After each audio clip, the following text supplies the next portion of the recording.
Hi, friends. A quick reminder that this podcast, SideCar with Jen Coleslaw, is currently being pushed out on 2 feeds. If you're listening to this on the 2 Chocolate Cakes feed, please be reminded that by the end of June, fingers crossed, SideCar will only be pushed out on the SideCar podcast with Jen Coleslaw feed. So please go find that on your app and follow it so that you don't miss any new episodes. This will allow me to push out new 2 Chocolate Cakes episodes on the 2 Chocolate Cakes feed. Message me on Twitter at Jen Coleslaw or by email at 2chocolatecakes@gmail.com if you are having trouble finding the SideCar podcast with Jen Coleslaw feed in your podcast app. Thanks for your support.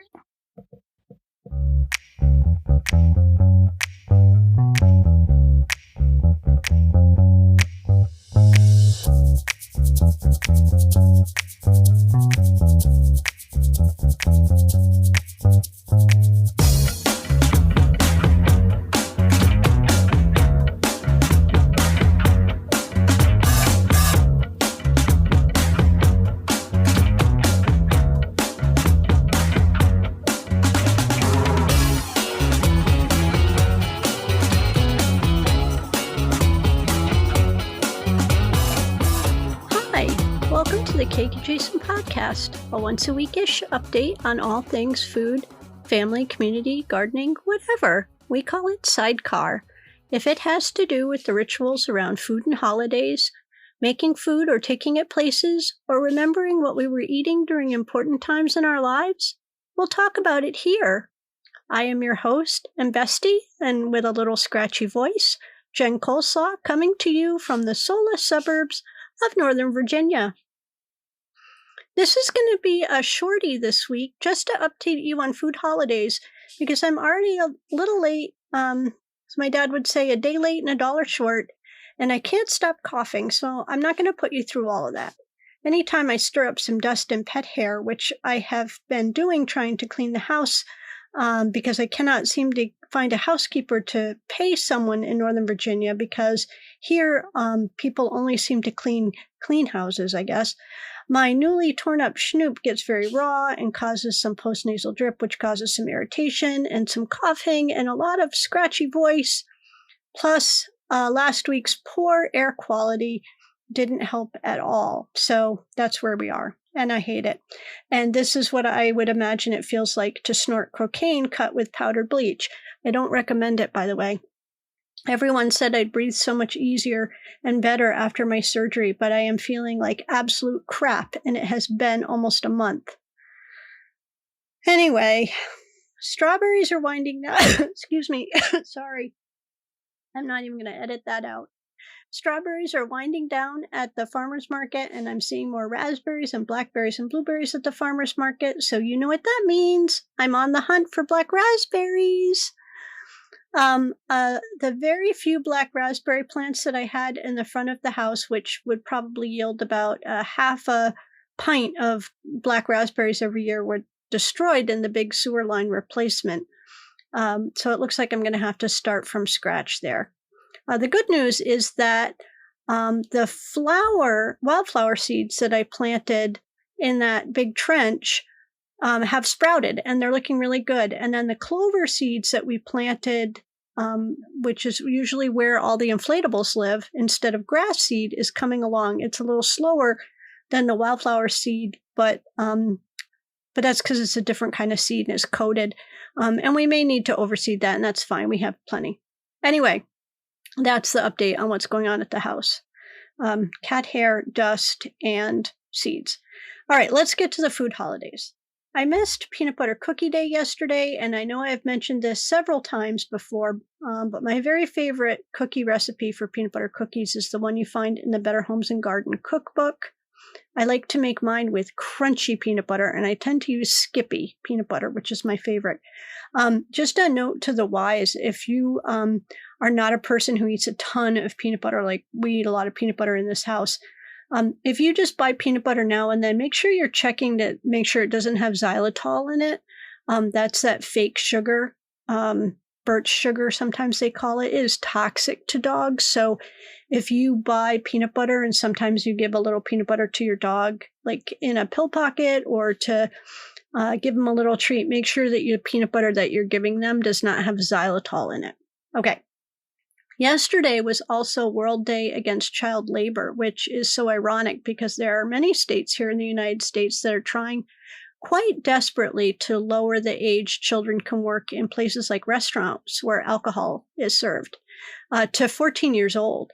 And this was after it was discovered that children were working in places like meatpacking plants and slaughterhouses for American companies, like on overnight shifts. So disgusting. Yeah, the right wing is quite concerned about the safety of children, aren't they?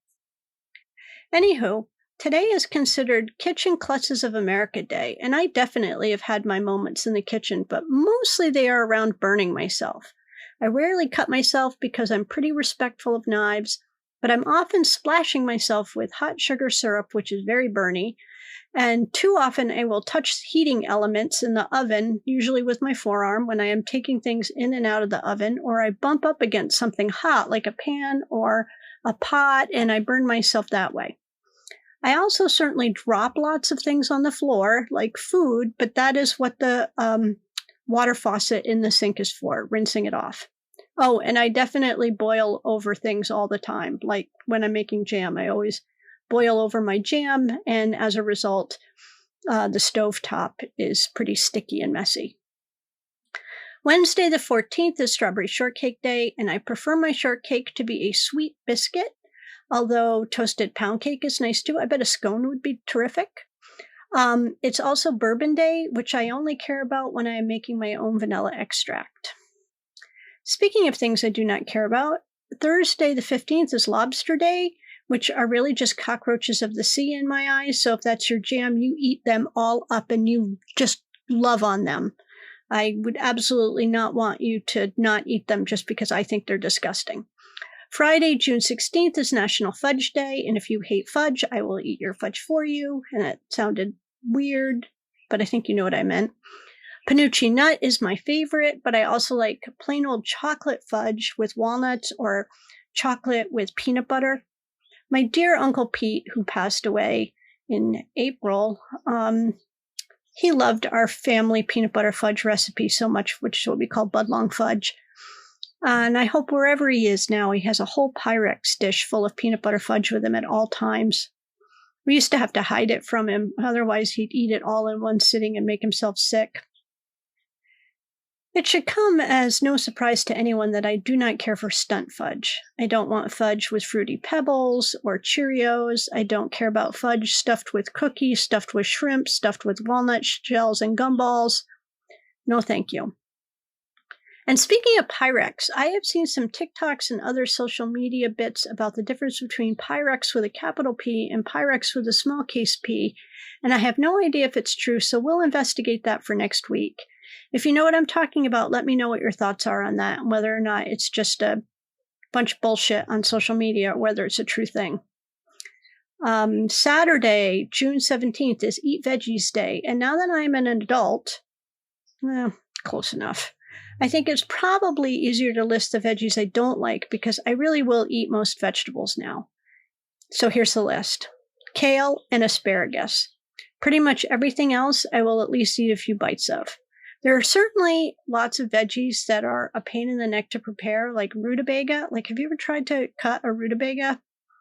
No thanks. And some of those big winter squashes, but I will eat them if someone else deals with them. It's also Apple Strudel Day, which I will both make and eat. I think it's delicious, especially when there are little raisins in there too, which may be a controversial position, but I said what I said. Add ice cream and you got yourself a whole meal. Finally, it is Global Garbage Man Day. And did you know that being a garbage collector is one of the most dangerous jobs in the United States? Probably one of the most dangerous jobs in the world, but I'm just going to stick with the United States because that's what I know. It is regularly ranked in the top 10 most dangerous and almost always in the top 5, beating out farm workers, power line installers, and steel workers. And let me tell you, they do not get paid very well. So keep that in mind when you're overfilling your trash can with all this single-use crap, when you're saying fuck it and throwing everything that could have been in your recycling bin into the trash can instead. or when you're throwing batteries or electronics and other things that have no business going into the trash because they're a fire hazard, both in the trash can, in the truck, at the landfill, and at the materials recycling facility, or when you're trying to drive around a truck that has stopped collecting trash in your neighborhood. Okay, Sunday is Father's Day, and it's also Cherry Tart Day and Picnic Day. And here's a little sad fact to close out the podcast. I am still buying Father's Day cards for my father and my beloved stepfather because I just can't not. I just put them in my little card box, and I get wistful when I run across them at different times of the year, when I go fishing for a card for a birthday or whatever. Maybe someday I'll stop buying them. Okay, hopefully next week I'll get my voice back, and I'll have some more interesting things to say, and there'll hopefully be some better food holidays, because, man, June's been kind of a dud.